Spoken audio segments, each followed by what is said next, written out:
আপনারা জানেন যে এই বড়াল বিদ্যা নিকেতনের এই ছোট ছোট শিশুরা কি জন্য আজকে এখানে দাঁড়িয়েছে।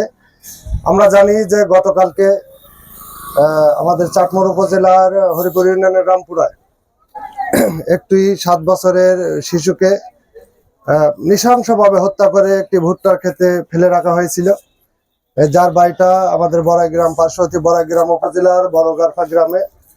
তার বাবা জাহিদুর রহমান মালয়েশিয়া প্রবাসী।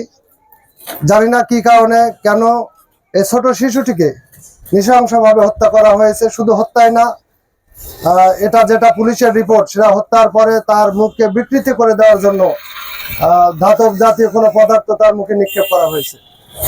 আমরা গতকালকে যেখানে যেভাবে বলা দরকার বলেছি, এই হত্যার তীব্র নিন্দা জানিয়েছি। আমরা বলেছি দ্রুত হত্যাকারীদের আইনের আওতায় এনে কঠোর শাস্তির ব্যবস্থা করতে হবে। আমি আজকে এই বড়াল বিদ্যা নিকেতনের যে মানববন্ধন, এই মানববন্ধনে দাঁড়িয়ে আমি আবারও দাবি করছি যে শিশু জুই হত্যাকারীদের দ্রুত আইনের আওতায় এনে তাদের কঠোর শাস্তির আওতায় আনা হোক, তাদের শাস্তি দেওয়া হোক। কারণ আপনারা জানেন সারা দেশব্যাপী শিশু নির্যাতনের যে ভয়াবহ চিত্র, তা আমাদের জন্য খুবই উদ্বেগজনক। আমি সরকারের প্রতি আহ্বান জানাবো, সারা দেশের শিশু এবং নারী নির্যাতনের যে চিত্র, সেটি যেন আমাদের আগামীতে দেখতে না হয়। আমরা যেন আর কোনো জুইকে না হারাই, আমরা যেন আর জুই এভাবে নৃশংসভাবে হত্যার শিকার না হয়, এই আহ্বান জানাই। নিকেতনের আজকের এই মানববন্ধন একটি জুই ফুলের ঝরে যাওয়ার জন্য মানববন্ধন। আর এই বন্ধনে উপস্থিত হয়েছে মানব জাতির শিশু সংখ্যা, শিশু যারা নিষ্পাপ, স্বর্গীয় এবং ফুলের মতো তাদের জীবন বিকশিত হবার সময়, সেই সময় তাদেরই এক সহযাত্রী, তাদেরই এক প্রাণ জুই ঝরে গেছে, যা আমাদেরকে প্রচন্ড রকম বেদনাহত করেছে। শুধু জুয়ের মতো নয়, শুধু জুই নয়, জুয়ের মতো অনেকেই প্রতিদিন, প্রতি সপ্তাহে এই নৃশংস হত্যাকাণ্ড, ধর্ষণ ইত্যাদি কাজগুলো হয়ে আসছে।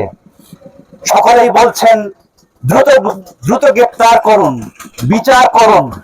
আমি বলছি এসবের পাশাপাশি সবচেয়ে বড় যে দরকার, প্রতিটি সমাজে, প্রতিটি ইউনিয়নে, প্রতিটা মহল্লায় সমাজপতিদের নেতৃত্বে সেই সমস্ত জানোয়ার, সেই সমস্ত নৃশংস হত্যাকারী, মাদকের সঙ্গে যুক্ত যারা আছে, এবং এইসবকে চিহ্নিত করে ইউনিয়ন পর্যায়ে এনে তাদেরকে ওরিয়েন্ট করা দরকার, তাদেরকে থ্রেট করা দরকার, তাদেরকে চিহ্নিত করা দরকার।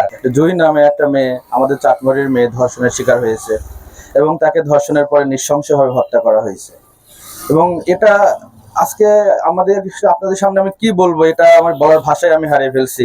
আমাদের সমাজ আজ কোন পর্যায়ে গেছে, আমাদের নৈতিকতার অবনতি কোন পর্যায়ে গিয়ে ঠেকেছে যে আমাদের একটা ছোট বাচ্চা ধর্ষণের শিকার হতে হচ্ছে এবং তাকে ধর্ষণের পরে নৃশংসভাবে হত্যা করা হয়েছে এবং তার মুখটাও বিকৃত করে দেওয়া হয়েছে।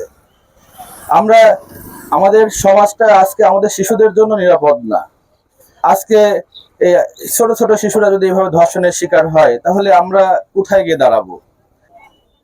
পহেলা বৈশাখ এই শিশুদের নিয়েই আমরা উদযাপন করলাম, একটা আনন্দের দিন কাটালাম। আমাদের এই বাচ্চারাই সেদিন কত আনন্দ করলো। সেদিন আমরা বললাম সব মুছে যাক, যত জরাজীর্ণ আছে, নতুন বছরে পুরান বছরের সেই জঞ্জাল যেন আর না থাকে। কিন্তু একদিন না যেতে আজকে আমাদের বিষাদের একটা মানববন্ধন করতে হচ্ছে। আমরা কোথায় যেন রওনা করছি। আমাদের রুচি, আমাদের সংস্কৃতি, আমাদের চাওয়া পাওয়া, এটা জানুয়ারি থেকেও আমরা অধম পর্যায়ে চলে যাচ্ছি। মানুষ হিসাবে আমাদেরকে আর ভাবতেই এখন কষ্ট হচ্ছে, আমরা কি আসলে মানুষের মধ্যে আছি? তা আসলে আমি প্রশাসনকে অনুরোধ করব যে যত দ্রুত সম্ভব এদেরকে আইনের আওতায় এনে শাস্তির ব্যবস্থা করা হোক। একই সাথে আসলে এই কথা ঠিক যে প্রশাসন একা সব পারবে না। আমরা যেখানে আছি সেখান থেকেই আমাদের উদ্যোগী হতে হবে, তাহলে এই জাতিটা বাঁচবে, এই দেশটা বাঁচবে। তা আমরা সকলে ঐক্যবদ্ধ হব এবং ঐক্যবদ্ধ হয়ে এই জানোয়ারদের প্রতিরোধ করব, এই আহ্বান জানিয়েই আমি আমার বক্তব্য শেষ করছি।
দর্পণ টিভি, এই সময়ের প্রতিবিম্ব।